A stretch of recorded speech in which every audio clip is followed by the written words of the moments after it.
Bab 216. Siapakah pemuda itu?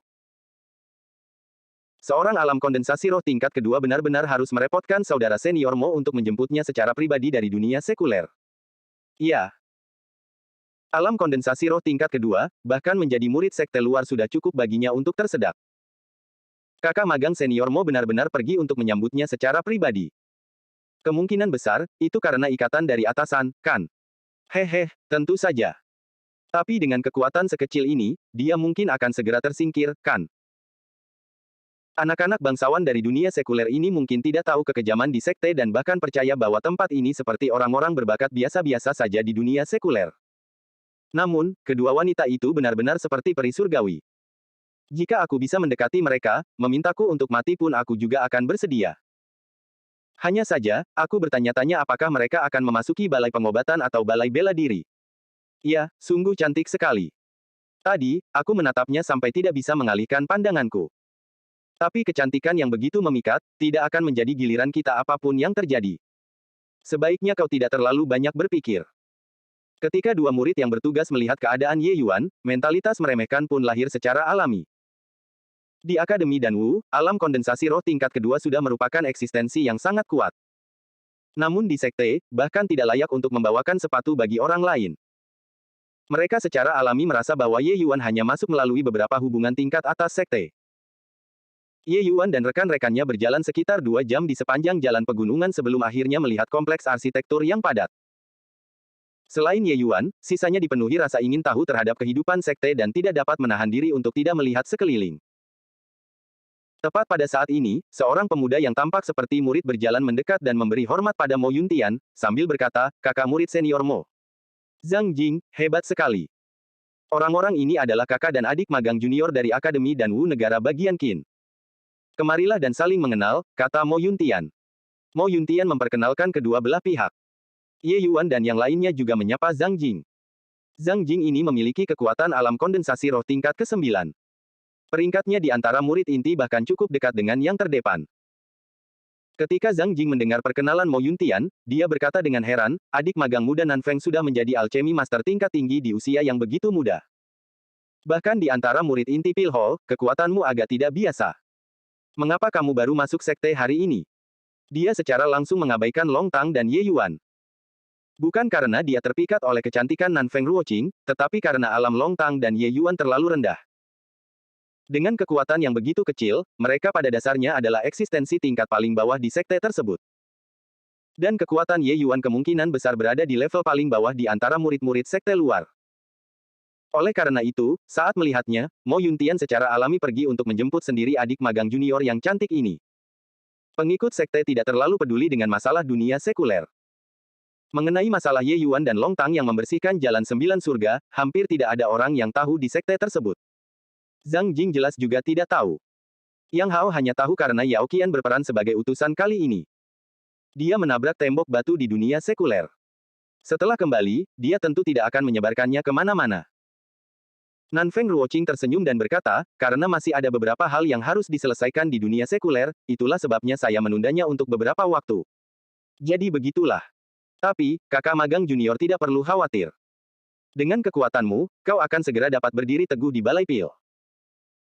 Saat itu, kami semua, saudara magang senior, mungkin harus bergantung padamu, kakak magang junior, kata Zhang Jiang sambil menyeringai.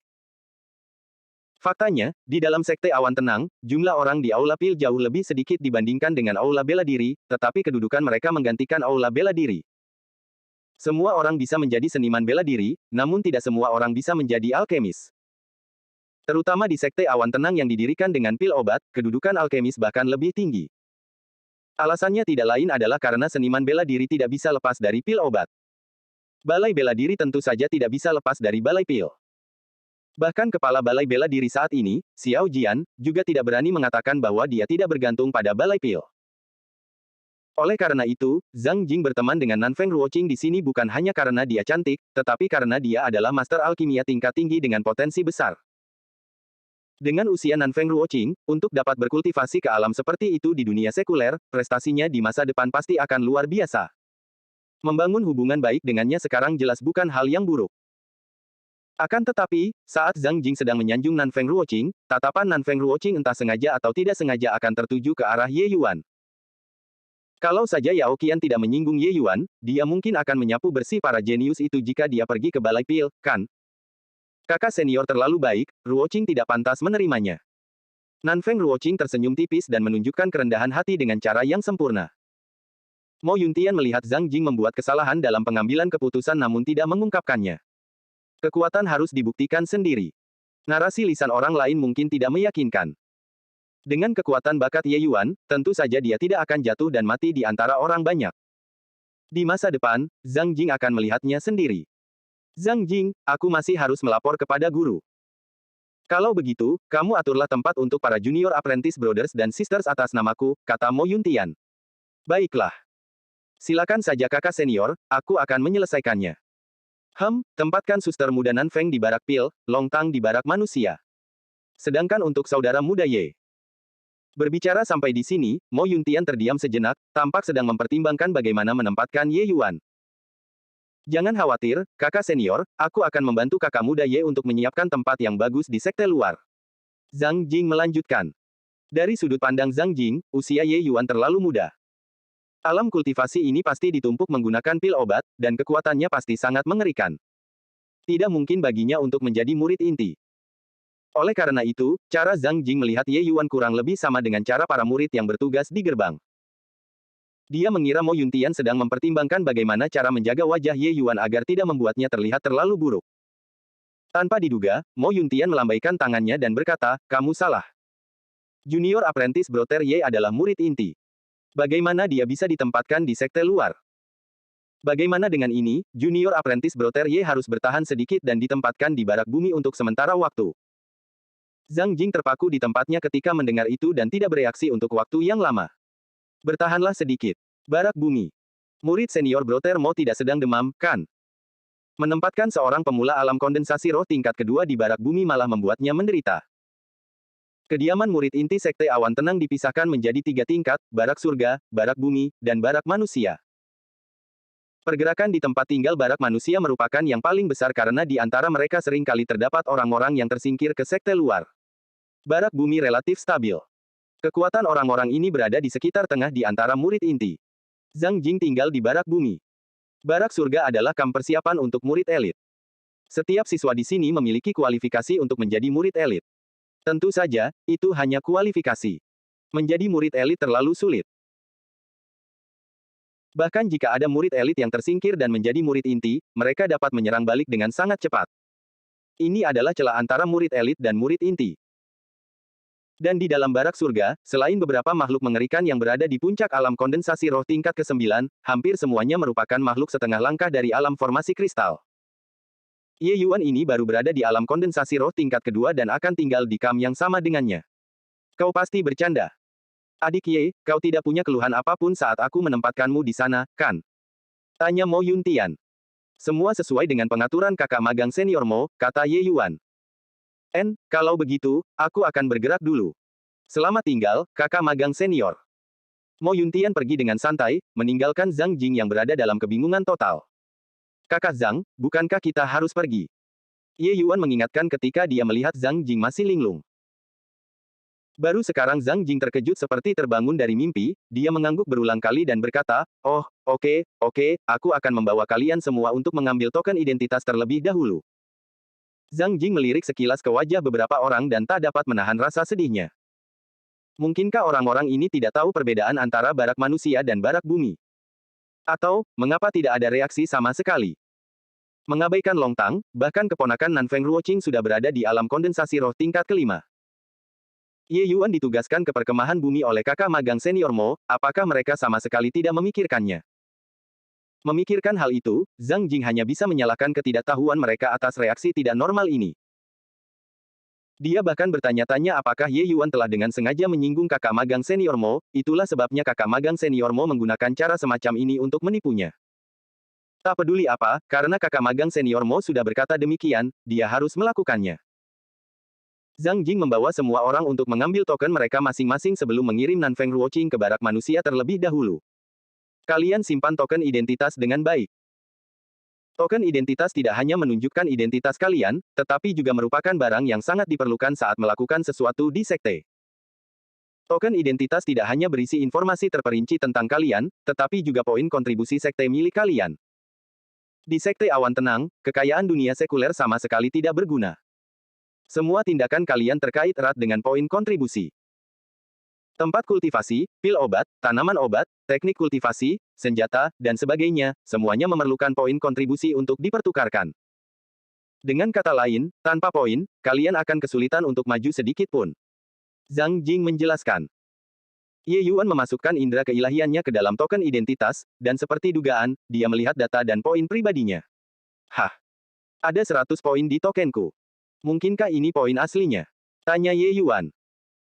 Nanfeng Ruoqing dan Long Tang juga memasukkan indera keilahian mereka ke dalam token dan seperti yang diharapkan, melihat bahwa mereka juga memiliki 100 poin. Zhang Jing mengangguk dan berkata, benar sekali. Tidak peduli apapun tingkatan muridnya, selama kamu masuk sekte, kamu akan memiliki 100 poin. Tapi sejujurnya, 100 poin ini hanya sedikit lebih baik daripada tidak sama sekali. Oh, kenapa begitu? Ye Yuan bertanya dengan rasa ingin tahu. Zhang Jing tersenyum dan berkata, ambil contoh tempat kultivasi. Tempat kultivasi di sekte dibagi menjadi tingkatan A, B, C, dan D. Tingkatan terendah, ruang kultivasi D, memerlukan konsumsi 10 poin per hari. Ruang kultivasi C membutuhkan 50 poin per hari, ruang kultivasi B membutuhkan 100 poin per hari, sedangkan ruang kultivasi A tertinggi membutuhkan 200 poin per hari. 100 poin hanya cukup untuk berkultivasi di ruang kultivasi B selama 1 hari. Semua orang akhirnya sadar. Baru sekarang mereka tahu bahwa 100 poin itu hanya untuk mengusir pengemis. Sepertinya hal pertama setelah memasuki sekte bukanlah berkultivasi, tetapi memperoleh poin. Atau, tanpa poin sama dengan tidak ada sumber daya kultivasi.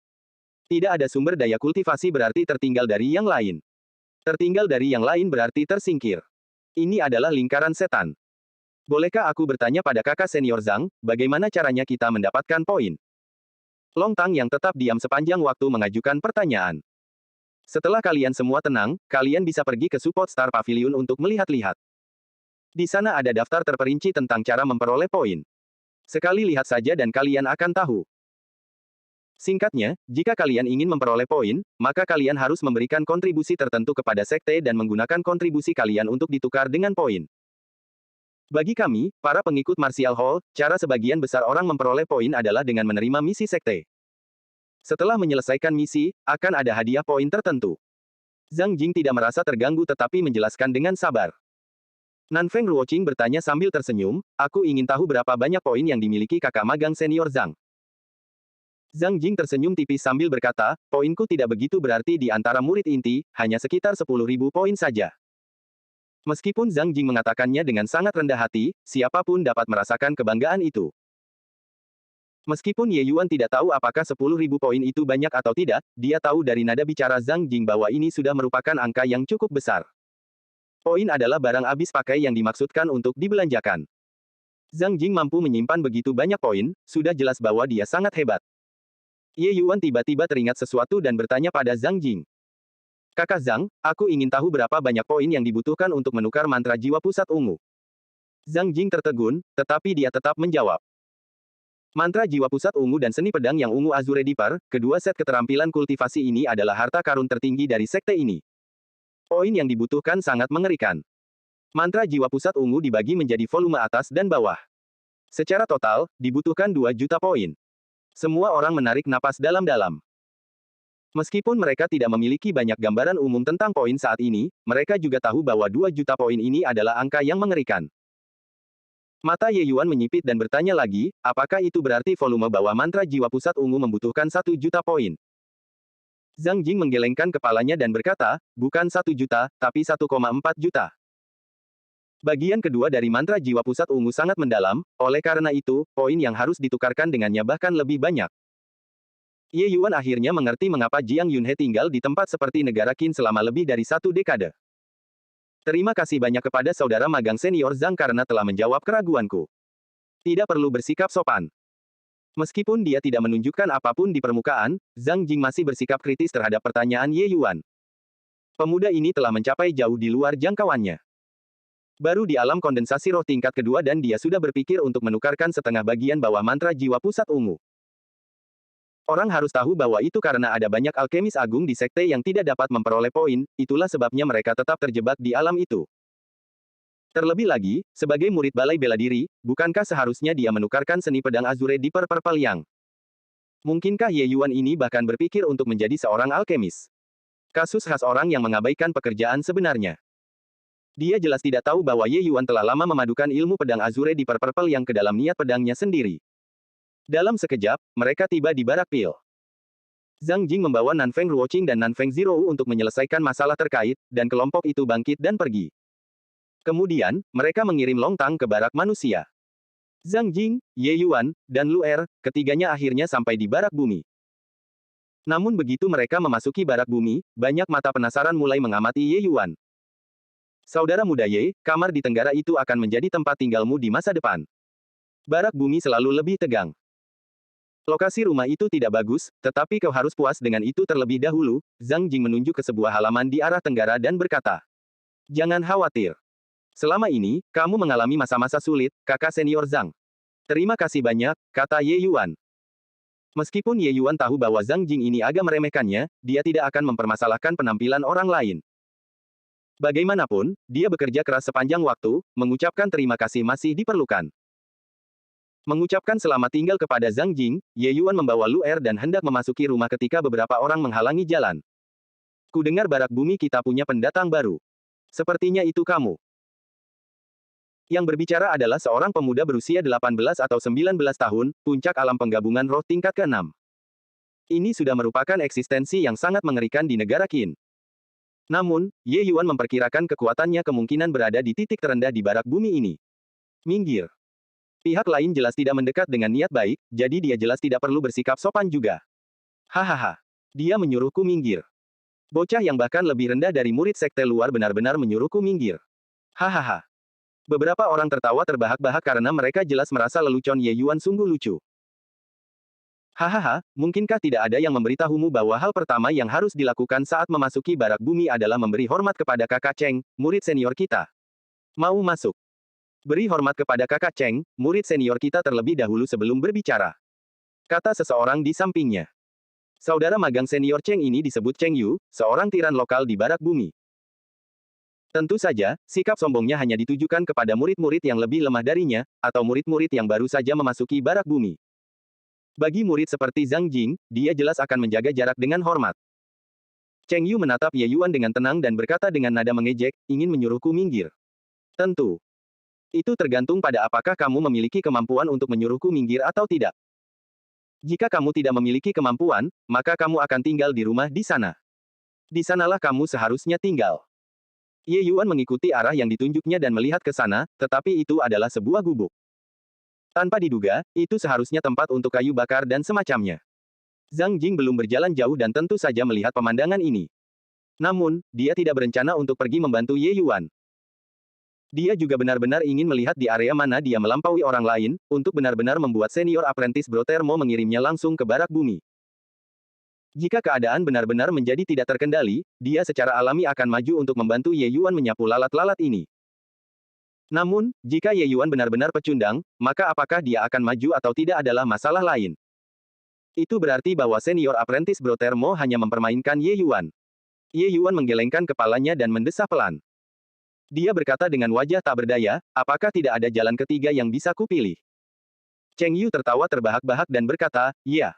Tentu saja ada. Akulah yang paling berakal sehat." Ye Yuan tidak berbicara tetapi menunggu Cheng Yu melanjutkan pembicaraannya. "Melihat penampilanmu, seharusnya kau baru saja masuk, kan?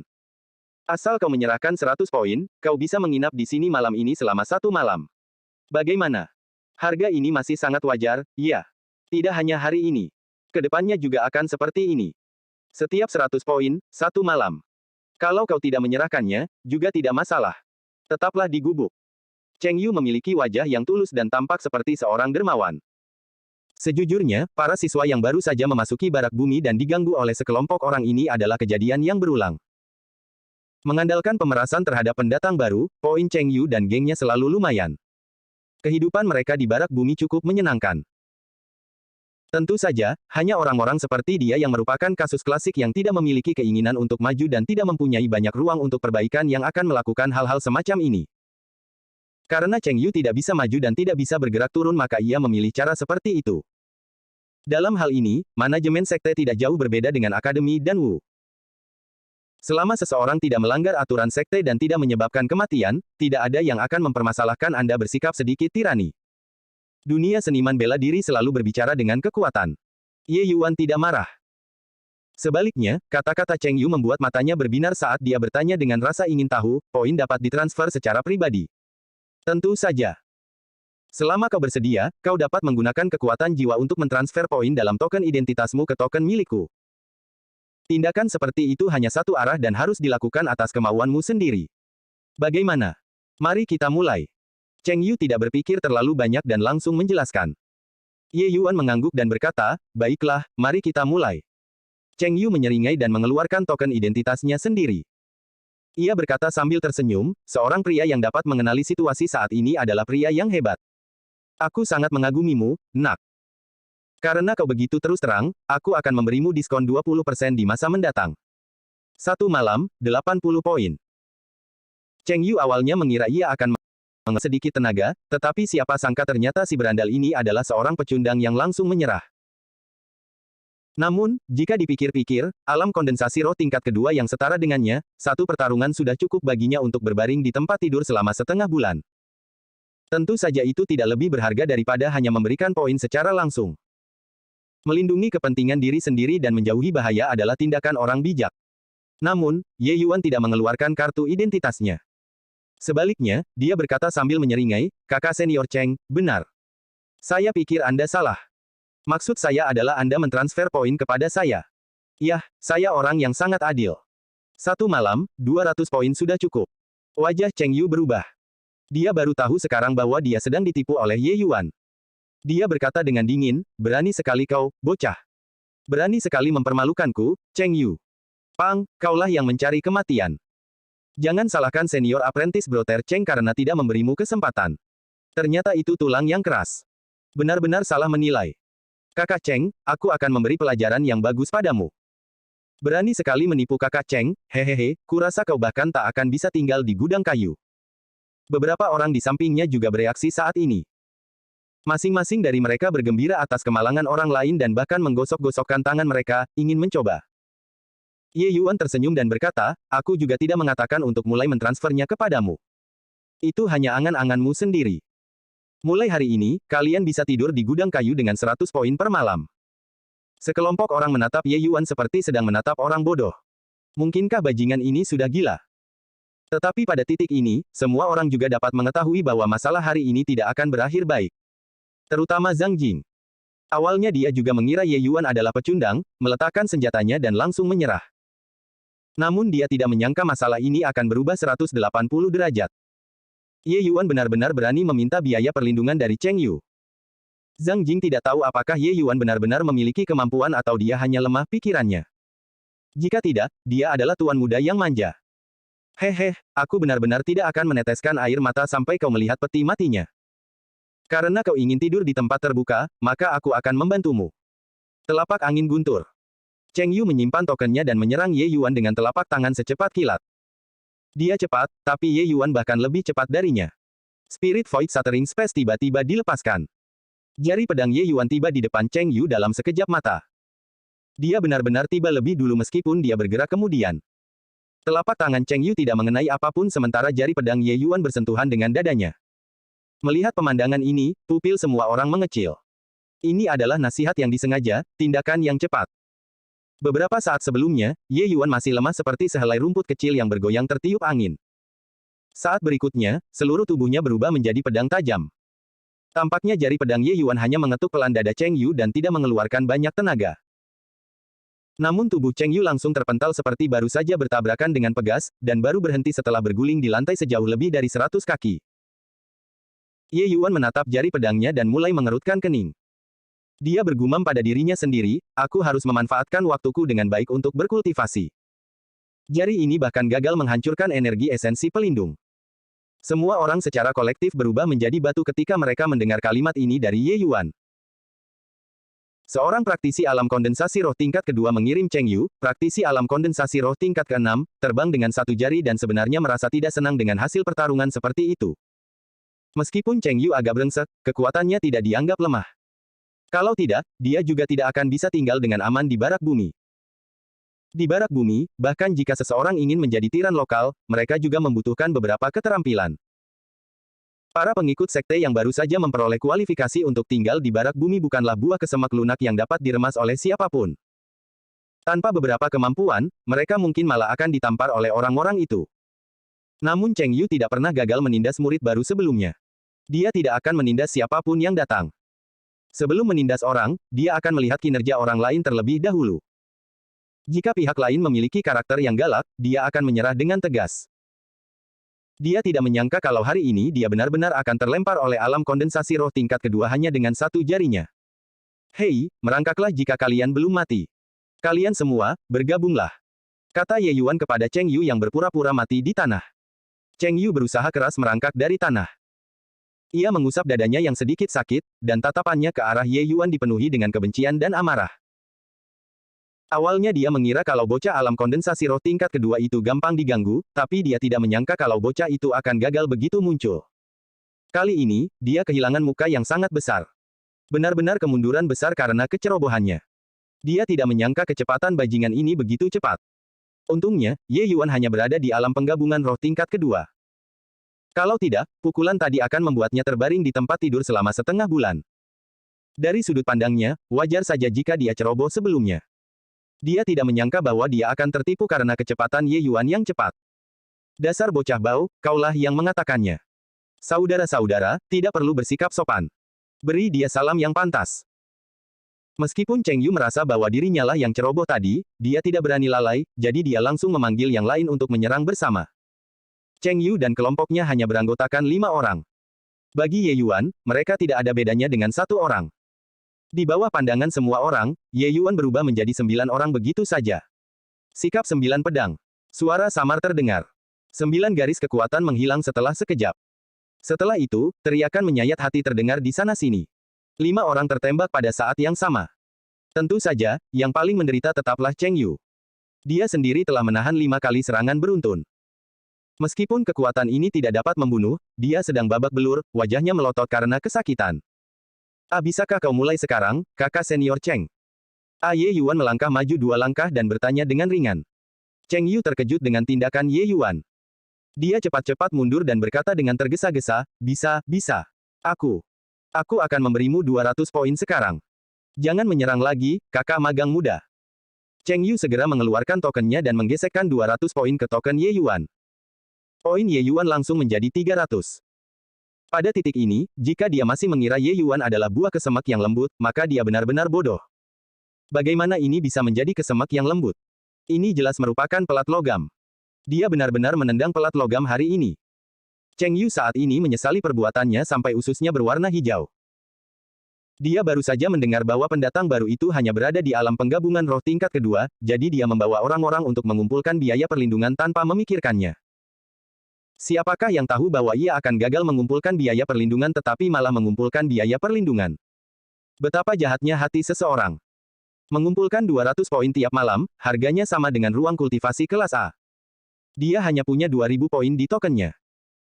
Kalau bocah ini terus-terusan mengumpulkan biaya perlindungan setiap hari, bukankah itu artinya poinnya akan habis dalam 10 hari? Ini adalah situasi di mana apapun yang ditakutkan seseorang, itu akan terjadi. Setelah Ye Yuan selesai mengumpulkan poin orang lain, dia membuka mulutnya lagi untuk berkata, di masa mendatang, laporkan ke sini setiap hari. Ingatlah untuk membawa poin. Kamu masih dapat memilih untuk tinggal di gudang kayu. Itu sangat murah. Hanya 100 poin semalam. Baiklah, jika kamu tidak datang, tanggung sendiri konsekuensinya. Ahah. Harus datang setiap hari. Tanya Cheng Yu dengan wajah masam. Apa? Perlu aku ulangi lagi? Ye Yuan menatap Cheng Yu dan bertanya sambil menyeringai. Tidak, aku pasti ikut. Aku pasti ikut. Kakak muda Ye, bisakah kita pergi sekarang? Tanya Cheng Yu lemah. Tentu saja boleh. Jangan bilang kau masih ingin aku menahan kalian di sini untuk makan. Ye Yuan berkata dengan dingin. Cheng Yu dan yang lainnya langsung merasakan kelegaan dari tekanan berat itu dan buru-buru berguling dan merangkak menjauh. Setelah itu, dalam keheningan, Ye Yuan membawa Luer ke istana kecilnya. Dengan suara keras, pintu ditutup, membuat semua orang terbangun. Dari mana? Dari mana datangnya saudara magang muda ini? Apakah dia benar-benar alam kondensasi roh tingkat kedua? Bukankah itu omong kosong? Apakah kamu tidak punya mata? Dari awal hingga akhir, gelombang energi esensinya selalu berada di alam kondensasi roh tingkat kedua. Tapi, bukankah ini terlalu hebat? Alam kondensasi roh tingkat kedua dapat mengalahkan Cheng Yu. Bukankah lompatan peringkat untuk bertarung seperti ini agak terlalu berlebihan? Tidak berlebihan. Aku belum pernah mendengar tentang melintasi 4 alam kecil untuk bertempur dalam sekte sebelumnya. Situasi seperti ini hanya terjadi di dunia sekuler, kan? Namun, saudara muda ini masih terlalu gegabah. Dia memukul Cheng Yu sampai seperti ini dan bahkan merampas poin mereka. Cheng Yu pasti tidak akan membiarkan masalah ini berlalu begitu saja. Ya. Kakak senior Cheng Cheng diperkirakan akan segera kembali ke sekte, ya. Begitu dia kembali, akan ada pertunjukan yang bagus untuk ditonton. Aku ingin tahu apakah kakak senior ini akan tetap berani saat menghadapi kakak senior Cheng Cheng. Orang-orang ini sedang mendiskusikan Ye Yuan namun tidak tahu seberapa besar keterkejutan yang Ye Yuan berikan pada Zhang Jing. Dia yakin sekali bahwa Ye Yuan benar-benar menunjukkan belas kasihan barusan. Di antara orang-orang yang hadir, kultivasi Zhang Jing adalah yang tertinggi. Selain itu, dia sama dengan Mo Yuntian. Mereka berdua berkultivasi dalam seni pedang Azure di Purple Yang. Meski pencapaian Zhang Jing dalam ilmu pedang tidak dapat dibandingkan dengan Mo Yuntian, namun pencapaiannya itu cukup mendalam. Baru saja, kekuatan itu tampaknya telah dihantam dengan teknik jari oleh Ye Yuan. Namun, Zhang Jing jelas merasakan niat pedang yang familiar. Kelihatannya seperti itu, tapi sebenarnya itu bukan Azure di Purple yang Sword Intent. Sebuah ide aneh tiba-tiba terlintas di benak Zhang Jing. Meskipun pedang Azure di Purple yang milik Ye Yuan tampak benar, namun ternyata salah, bahkan lebih kuat dari itu. Hanya saja Ye Yuan dibatasi kekuatannya dan tidak dapat melepaskan kekuatan sebenarnya dari niat pedang ini. Meski begitu, ini sudah lebih dari cukup baginya untuk naik pangkat dan bertempur. Jika Ye Yuan tadi sedang memegang pedang di tangannya, bahkan pedang paling biasa sekalipun, ingin membunuh Cheng Yu semudah membalikkan telapak tangan. Meskipun keterampilan jari dapat menirukan niat pedang, dibandingkan dengan pedang sungguhan, keterampilan ini kurang memiliki ki pembunuh dan niat tajam. Kekuatan serangannya tentu saja akan jauh lebih buruk. Selain itu, ranah Cheng Yu jauh lebih tinggi daripada Ye Yuan. Oleh karena itu, sangat sulit bagi Ye Yuan untuk ingin menghancurkan energi esensi pelindungnya. Inilah sumber mengapa Ye Yuan menyesalkan wilayah kekuasaannya yang terlalu rendah. Dia sekarang akhirnya mengerti mengapa saudara magang senior Mo ragu-ragu mengenai di mana harus menempatkan Ye Yuan. Dia tidak ragu-ragu apakah akan menempatkan Ye Yuan di barak bumi atau barak manusia, tetapi tidak yakin apakah akan menempatkan Ye Yuan di barak surga atau tidak. Bakat Ye Yuan tidak kalah sedikit pun dengan orang-orang aneh di barak surga. Salah, seharusnya lebih tinggi lagi. Di antara orang-orang aneh di barak surga, siapa di antara mereka yang mampu menghancurkan sesama murid yang 4 tingkatan lebih tinggi dari mereka saat mereka berada di alam kondensasi roh tingkat kedua? Dengan bakat Ye Yuan, menantang orang-orang aneh di barak surga hanyalah masalah waktu. Pada saat ini, Zhang Jing merasa segala sesuatu yang tidak logis menjadi rasional. Keraguan Mo Yuntian, ketidakpedulian Long Tang, ketenangan Nan Feng Ruoqing. Sebelumnya, Zhang Jing merasa itu sangat tidak normal. Baru sekarang dia tahu bahwa mereka merasa itu wajar dan benar. Ye Yuan jelas tidak peduli dengan keterkejutan orang lain. Saat ini dia merasa cukup puas. Ia masih khawatir kalau mendapatkan poin akan sangat merepotkan dan sangat menyita waktu. Ia tidak menyangka akan ada yang mengantarkan bantal saat ia ingin tidur siang. Tepat setelah memasuki sekte dan seseorang memberikan 1000 poin. Dengan menambahkan poin aslinya, ia telah memperoleh 1100 poin dalam karya pendek ini. Bagus sekali. Sekarang, dia bisa berlatih di ruang kultivasi kelas A selama 5 hari penuh. Bagi Ye Yuan, masalah yang paling mendesak adalah meningkatkan alam kultivasi. Sejak terobosan saat bertarung dengan Black Crow Old Man sebelumnya, waktu sebulan telah berlalu. Selama 1 bulan itu, ia mengalami beberapa pertarungan hidup dan mati yang besar dan telah lama mengokohkan kerajaannya. Saat ini, terobosannya dalam bidang kultivasi sudah di depan mata. Yang menunggunya hanyalah itu. Setelah menetap di penginapannya, Ye Yuan bersiap untuk pergi ke ruang kultivasi kelas A untuk berkultivasi. Dia dalam kondensasi roh tingkat keempat dalam sekali jalan. Hari berikutnya, Ye Yuan tiba di tempat kultivasi pagi-pagi sekali. Murid yang bertugas itu menoleh ke samping ke arah Ye Yuan dan berkata dengan acuh tak acuh, geser token identitasmu pada kolom cahaya berwarna hijau di sana dan cari sendiri ruangannya. Masih banyak ruangan kelas D. Pilih saja yang kau suka. Aku ingin ruang kultivasi kelas A. Ye Yuan tidak mau repot-repot menjelaskan dan berkata langsung. Murid itu mengira bahwa ia salah dengar, lalu bertanya, apa katamu? Aku bilang aku ingin ruang kultivasi kelas A. Ye Yuan mengulanginya lagi. Murid itu tidak dapat menahan diri untuk tidak mengamati Ye Yuan lagi sebelum bertanya dengan rasa ingin tahu, apakah kamu punya begitu banyak poin? Murid ini tidak dapat disalahkan karena meremehkan Ye Yuan. Kekuatan alam penggabungan roh tingkat kedua paling tinggi setara dengan standar murid sekte luar. Bagi para pengikut sekte luar, poin adalah barang yang sangat mewah. Pada dasarnya, poin yang bisa mereka dapatkan hanya 100 poin yang diberikan oleh sekte sejak awal. Mereka tidak bisa mendapatkan sumber poin. Bahkan jika mereka pergi untuk melakukan misi sekte, mereka hanya bisa memilih misi yang hadiah poinnya sangat rendah. Paling banyak beberapa ratus poin.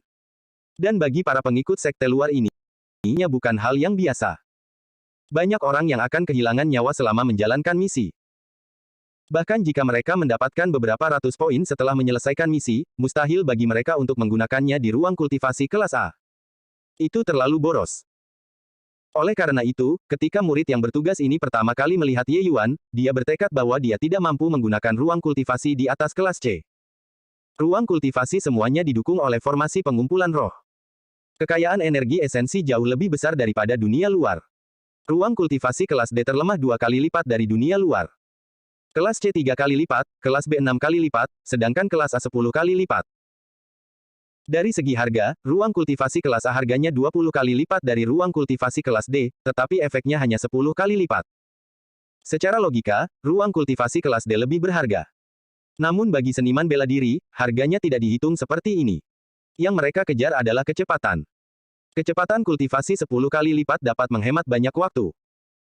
Jika seorang seniman bela diri sudah mencapai usia tertentu, dan potensinya sudah habis, maka sekuat apapun ia berusaha, usahanya itu juga tidak akan ada gunanya. Bagi seniman bela diri, waktu adalah kultivasi. Waktu adalah kekuatan. Waktu adalah status. Ye Yuan sudah terbiasa dengan diskriminasi semacam itu sejak lama dan tidak mau ambil pusing. Dia langsung menggesekkan token identitasnya pada kolom cahaya merah sebanyak 5 kali.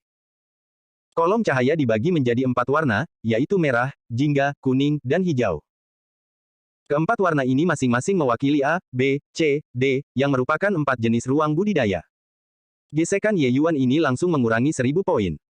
Dia kembali ke era kemiskinan ekstrim.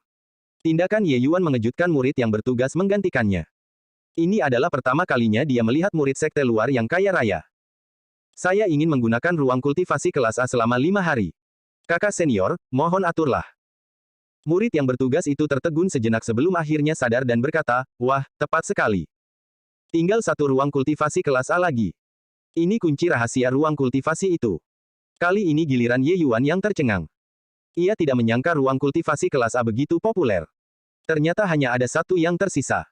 Bukankah orang-orang mengatakan bahwa poin sangat berharga? Mengapa ada begitu banyak orang kaya? Namun, Ye Yuan tidak ingin mempedulikannya. Dia mengambil kunci rahasia dan bersiap untuk masuk berkultivasi. Tepat pada saat itu, seorang lelaki kekar menerobos masuk dengan tergesa-gesa dan berkata kepada murid yang sedang bertugas, saya ingin ruang kultivasi kelas A, 10 hari. Murid yang bertugas melihat ke arah Ye Yuan dan melihat ke arah lelaki kekar itu sebelum berkata dengan canggung, kakak-kakak magang senior Dai, maaf soal ini, tapi ruang kultivasi kelas A terakhir sudah disewa oleh kakak magang junior ini. Pria kekar itu membelalakan matanya yang seperti lonceng kuningan, dan berkata dengan marah, hah? Apa yang kau katakan? Murid yang bertugas itu terkejut dan buru-buru berkata, kakak senior Dai, bukan urusanku.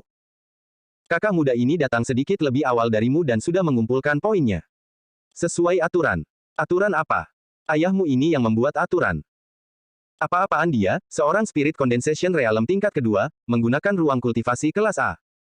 Hei, nak, berikan aku kunci rahasianya. Aku akan memberikan poin yang telah kau habiskan. Murid senior Brother Dao berteriak pada Ye Yuan. Itu tidak terdengar seperti nada berdiskusi tidak peduli bagaimana orang mendengarkannya.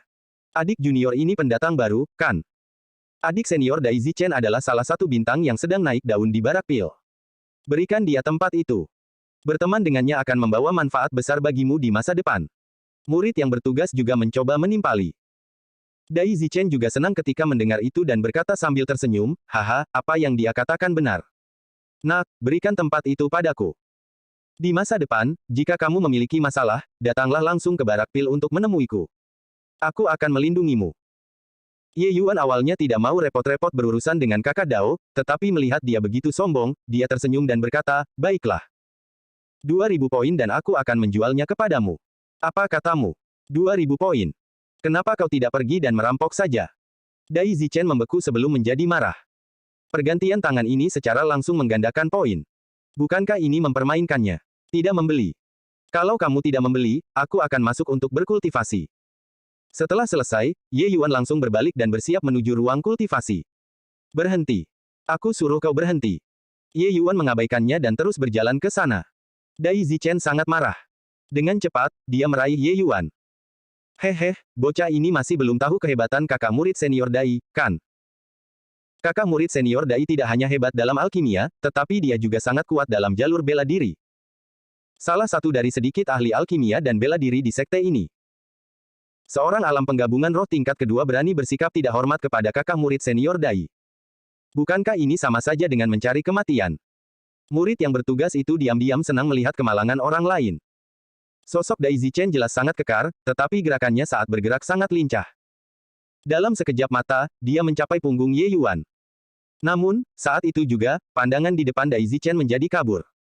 9 Ye Yuan langsung muncul di depan matanya. Tangkapan ini sebenarnya meleset. Karena terkejut, Dai Zichen terhuyung dan hampir terjatuh ke tanah. Saat dia menstabilkan tubuhnya dan ingin mencari Ye Yuan lagi, Ye Yuan sudah menghilang. Di mana bocah itu? Dai Zichen bertanya kepada murid yang bertugas dengan agak bingung. Ekspresi murid yang bertugas sangat menarik.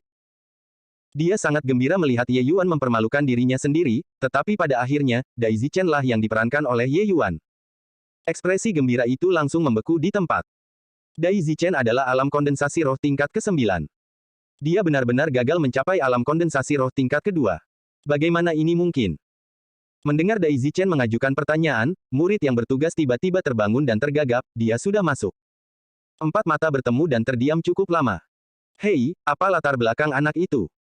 Seorang alam kondensasi roh tingkat kedua benar-benar memiliki kekuatan seperti itu. Dai Zichen bertanya dengan rasa ingin tahu. Coba aku periksa.